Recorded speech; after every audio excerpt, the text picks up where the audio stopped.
बच्चों के फ्यूचर को लेकर हर माता पिता चिंतित रहते हैं और उनके फ्यूचर को सिक्योर करने के लिए तमाम तरह की जद्दोजहद करते हैं।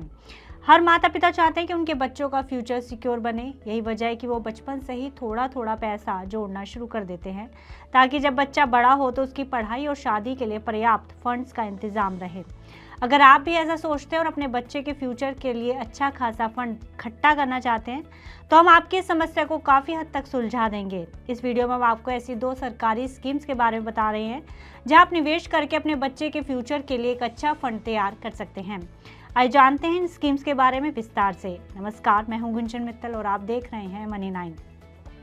वैसे तो आप कई तरह से बच्चों के लिए पैसे जोड़ सकते हैं, लेकिन सरकार की तरफ से बच्चों के लिए 2 खास योजनाएं अभी चल रही हैं।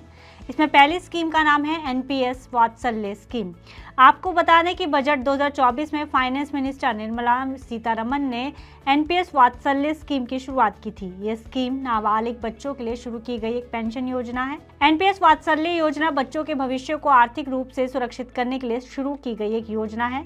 बता दें कि वित्त मंत्री निर्मला सीतारमण ने जुलाई 2024 के बजट में स्कीम की घोषणा की थी। इस योजना को देश भर में 75 जगहों पर शुरू किया गया था और अब तक 250 से ज्यादा परमानेंट रिटायरमेंट अकाउंट नंबर बच्चों को अलॉट किए जा चुके हैं। ये स्कीम निवेश के जरिए माता पिता को अपने बच्चे का फ्यूचर सिक्योर करने का मौका देती है, क्योंकि ये एक लॉन्ग इन्वेस्टमेंट प्लान है। इस स्कीम के जरिए आप अपने बच्चे के नाम पर एक पेंशन अकाउंट खोल सकते हैं। ये अकाउंट आप ऑनलाइन बैंक और पोस्ट ऑफिस में जाकर खुलवा सकते हैं।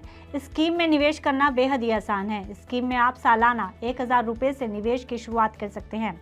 वहीं इस योजना में निवेश करने के लिए अधिकतम रकम की कोई सीमा नहीं तय की गई है। स्कीम में निवेश पर आपको 10% की दर से सालाना ब्याज भी मिलता है। ऐसा कर आप अपने बच्चे में भी सेविंग्स की आदत डेवलप कर सकते हैं। साथ ही आप कंपाउंड इंटरेस्ट के कारण अच्छा अमाउंट भी लंबे समय में सेव कर सकते हैं। इस योजना के तहत यदि माता पिता 18 सालों तक 10,000 रुपये का सालाना निवेश स्कीम में करते हैं तो इस अवधि के अंत तक 10% की ब्याज दर पर लगभग 5 लाख रुपए तक जोड़ सकते हैं। अगर आप इस निवेश को 60 साल तक जारी रखते हैं तो आप रिटर्न की विभिन्न दरों के आधार पर लगभग 2,75,00,000 तक का फंड जोड़ सकते हैं। इस स्कीम को किसी भी नाबालिग के नाम पर शुरू किया जा सकता है जिसकी उम्र 18 साल से कम हो।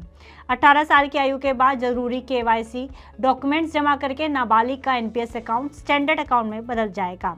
अगर आपको बच्चे की पढ़ाई, बीमारी की स्थिति में पैसे की जरूरत पड़ती भी है तो आप 3 साल के लॉक इन पीरियड के बाद अमाउंट का 25% अमाउंट विड्रॉ भी कर सकते हैं। वहीं अगर आप इसे 60 साल बाद विड्रॉ करेंगे तो आप एक अच्छा अमाउंट निकाल पाएंगे। वहीं बेटियों के लिए सरकार की तरफ से एक बेहद ही खास स्कीम चलाई जा रही है। उसका नाम है सुकन्या समृद्धि योजना। ये बेटियों के लिए एक खास तरह की बचत योजना है। स्कीम में 10 साल से छोटी उम्र की बेटी के नाम पर आप खाता खोल सकते हैं और बेटी की उम्र 21 साल होने तक इसे चलाया जाता है। इस योजना के तहत आप 15 साल तक बेटी के नाम पर निवेश कर सकते हैं।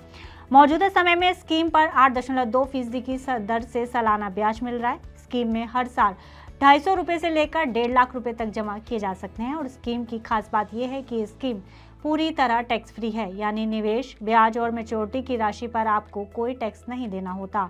बेटी के 18 साल पूरा होने या 10वीं पास होने के बाद इसमें से 50% तक का फंड विड्रॉ किया जा सकता है, जबकि 21 साल की उम्र के बाद या शादी के समय पूरी राशि को निकाला जा सकता है।